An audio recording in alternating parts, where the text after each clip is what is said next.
I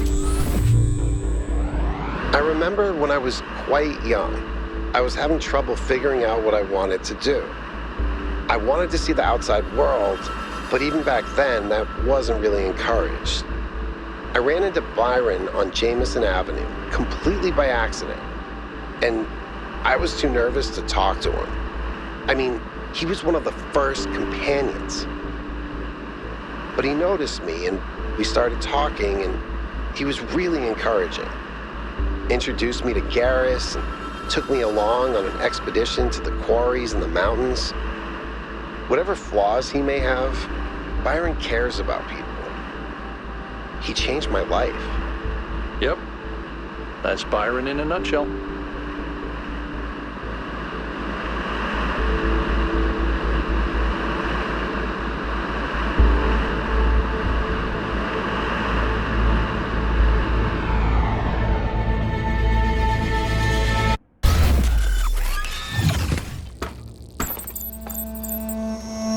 So, here it looks like there should be an anti-gravity elevator, but it's locked down.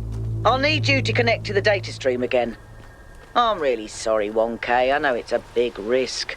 I wish this technology wasn't so bloody unstable.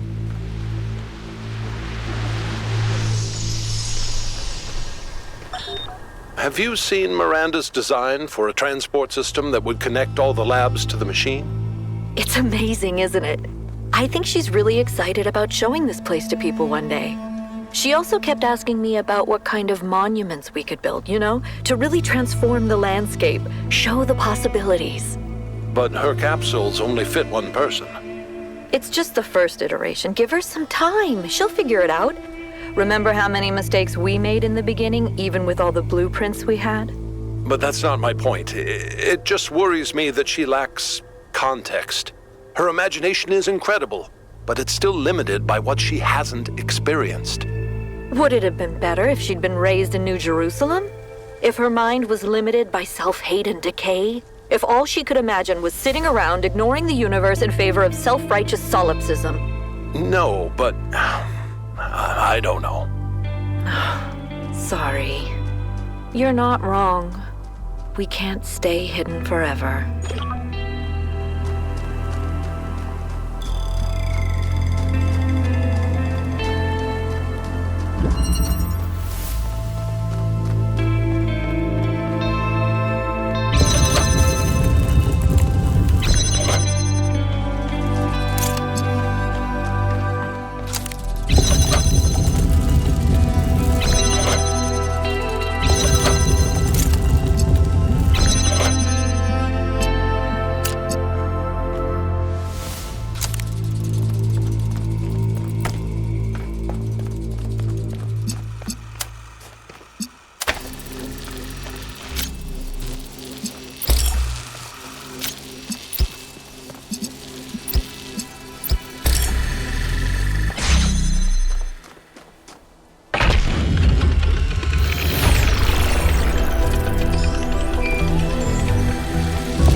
This one seems to be corrupted. It's almost like something tried to delete it as you were downloading it. Pandora, maybe.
with the drone, sending you the coordinates.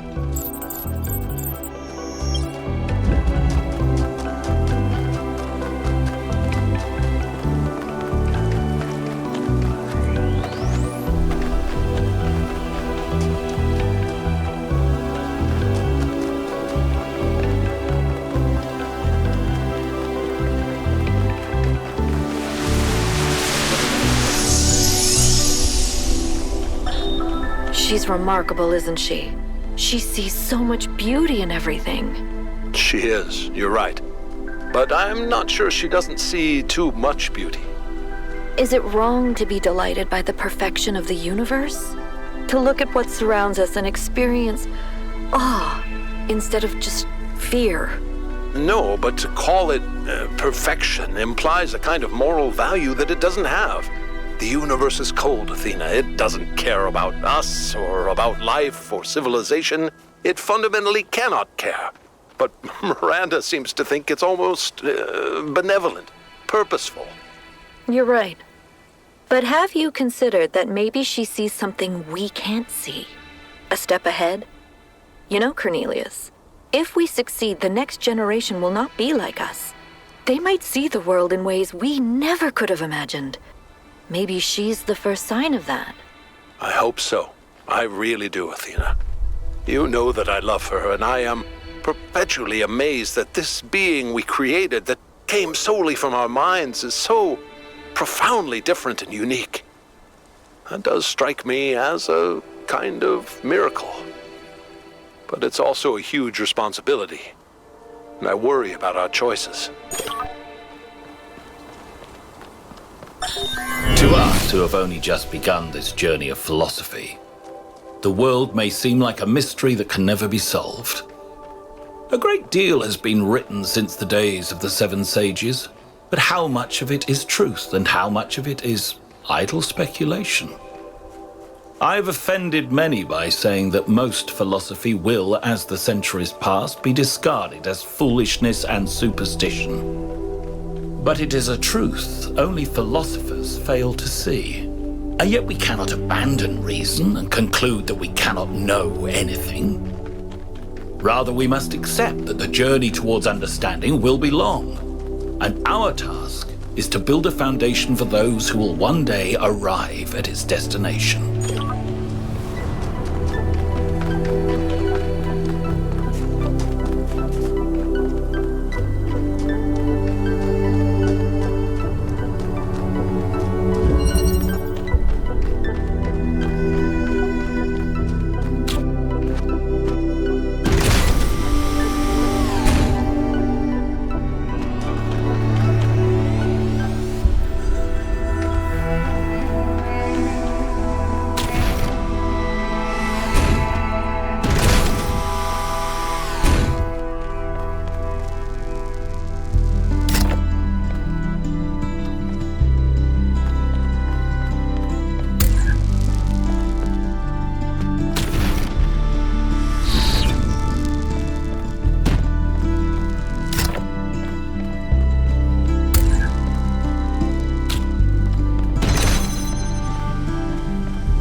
Good solve, 1K.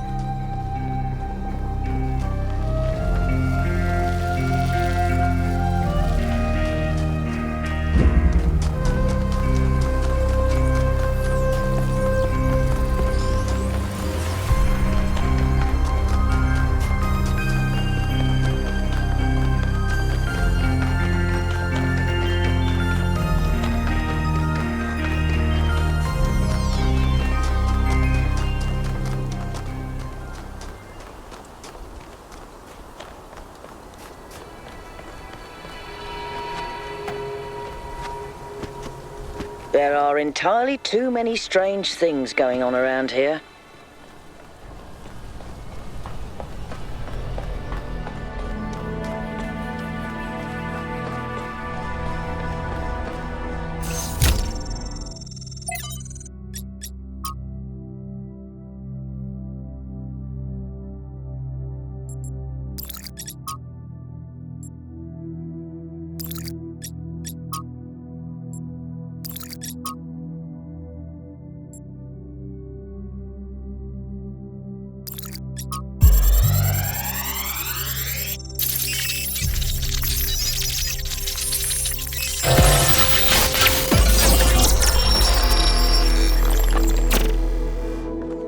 It's over. We failed. Everything we thought we were doing. It's all ashes now. I don't think you really believe that. She's gone, Cornelius. She's gone because I failed her. She's gone because the machine that I built killed her. She was perfect. And now, she's nothing. I know you don't want to hear this. I know you want her to be perfect, to be blameless. But you didn't kill her, Athena. She killed herself. She killed herself because she was reckless, because she was naive, and frankly, because she was a little arrogant, too. She was reckless because I filled her head with dreams. Dreams of the future, of a better world. A world that nobody wants. No, it's not the dreams that killed her. It's that we brought her here. It's that we tried to build all this outside the city. We raised her without people, without society. The wilderness is for prophets, Athena, not for children. We should have stayed, fought for our ideas. It's too late now. It's too late.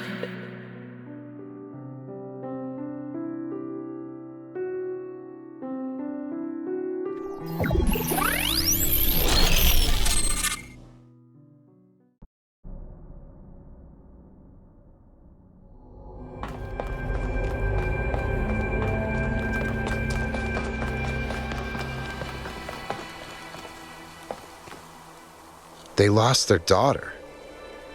Right here in this ruin, Cornelius and Athena lost their daughter. Miranda's dead. So even the founder doesn't have perfect control over this technology. Even the founder makes mistakes. Byron was right in a way. We turned the founder into something she never was. She was never perfect. She was never infallible. No one is. Listen, I understand why you and Byron see so much hope in this technology. You want us to be better, to grow. But what if it all goes wrong? If even the founder couldn't get it right, what hope do we have?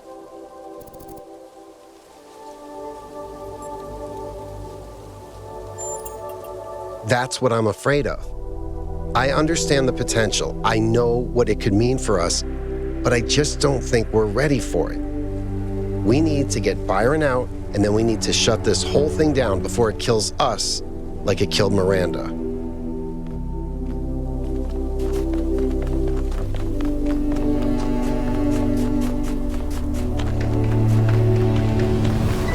Thanks for your help, 1K. The elevator should be working now. And Yakut, I'm sorry about Miranda. I know you're looking forward to meeting her.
this sucks.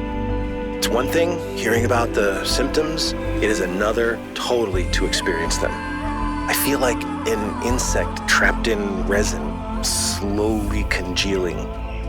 I can keep working for a while, though. There's still a bunch of critical tasks. I don't know what I'll do when I'm done. A lot of people have gone home, but Alexandra's still here.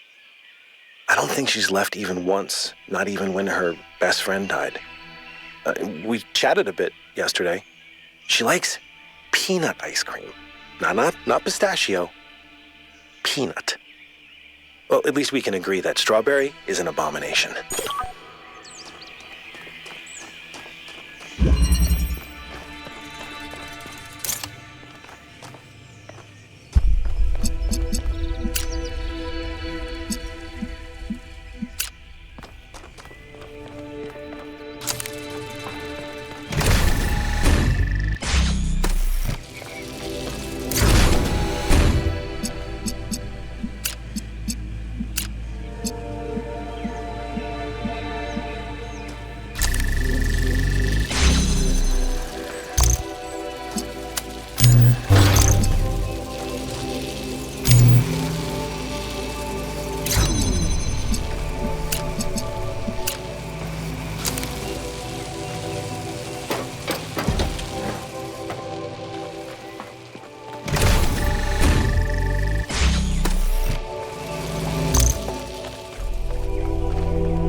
Having a friend like Byron is a rare blessing.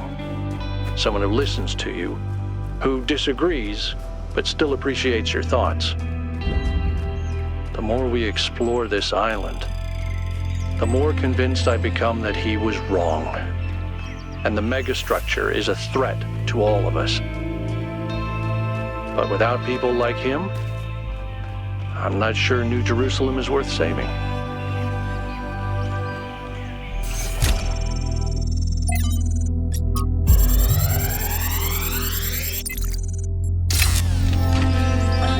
There is a kind of peace here in the desert. A perfect silence. This is a dead place. More dead than almost anywhere else on Earth. If the ground could have a personality, it would be malevolent. But as I said before, all this in some sense does not exist at all. It does not hate us. It is simply the opposite of everything that life requires. When you sit in the dunes and you hear only the wind and nothing else at all, and all the complexities of civilization fade away, you truly understand that spiritual peace is a great evil, a kind of shallow banality that we must always strive against. It is spiritual excitement and enthusiasm which sustain our humanity. Spiritual peace is a vile and cowardly surrender to oblivion.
Every one of these clouds seems to contain exactly the same amount of energy.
Okay, what's up? I don't know. Still feeling a bit shaken by Miranda's death.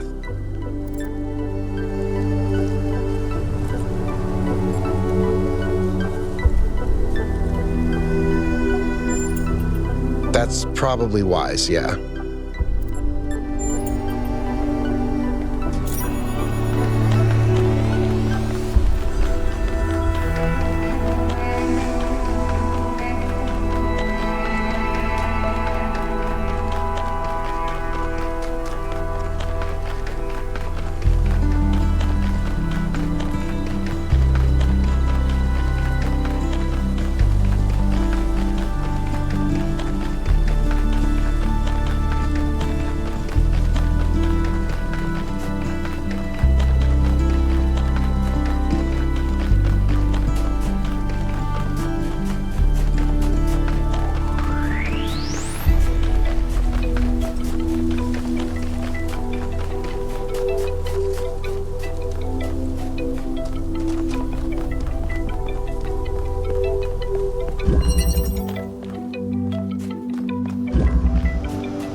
Yes.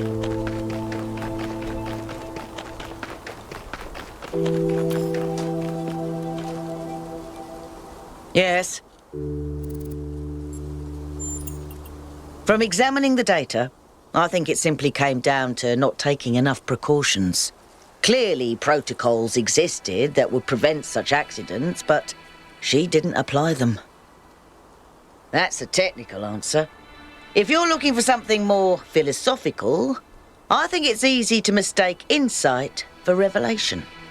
She thought she was meant to discover something, as if there was some force guiding her, and so she discounted the outcomes that didn't match her expectations.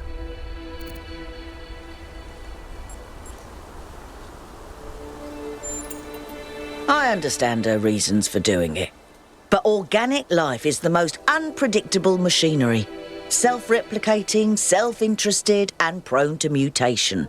She should have been more careful.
If the answers of philosophy are true, why has no philosopher changed the world?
There is no tool that is not also a weapon, and no human that would not wield it as one.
Prometheus was bound for many years, his torment seemingly eternal, until one day, Zeus commanded his son, the great hero Heracles, to free the Titan from the rock.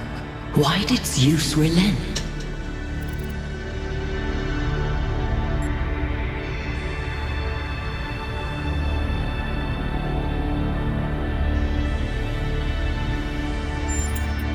Is helping those you love more important than justice? A foolish answer, honest and unconsidered. I hope you find the wisdom in it. A time of dreams is at hand, creature of clay. To save your friend, you must do as Heracles did. But what will follow, none can see.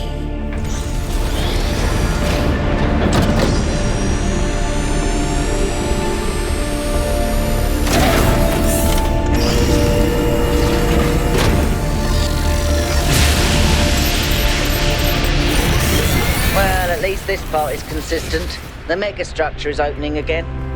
All right, everyone. Assemble at the VTOL as soon as possible. Melville, keep an eye on the energy readings, please.